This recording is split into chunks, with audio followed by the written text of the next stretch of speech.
এক গ্রামে থাকতো এক বুড়ো ঠাকুরদা। তার ছিল একটা পুরনো পুকুর, কিন্তু পুকুরে একটাও মাছ ছিল না। সবাই ঠাকুরদাকে ঠাট্টা করত, এটা পুকুর না, গর্ত। একদিন ঠাকুরদা ইউটিউবে দেখলেন মাছ বাড়ানোর ম্যাজিক গুঁড়ো। তিনি গুঁড়োটা পুকুরে ছিটিয়ে দিলেন। দেখতে দেখতে কি কাণ্ড! পুকুরে এত মাছ জন্মালো যে মাছগুলো লাফিয়ে উঠে রাস্তায়, বাড়ির ছাদে, এমনকি লোকের পকেটেও ঢুকে পড়ল। ঠাকুরদা মাছ বিক্রি করে কোটিপতি হয়ে গেলেন। কিন্তু সমস্যা হলো, মাছ বাড়া আর থামে না।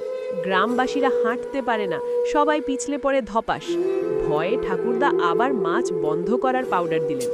এক ঝটকায় সব মাছ উধাও, সব ঠিক হয়ে গেল। কিন্তু ঠাকুরদা হঠাৎ বসে বসে কাঁদতে লাগলেন, কারণ তার ভিডিওতে কেউ লাইক দিল না, কেউ সাবস্ক্রাইব করলো না।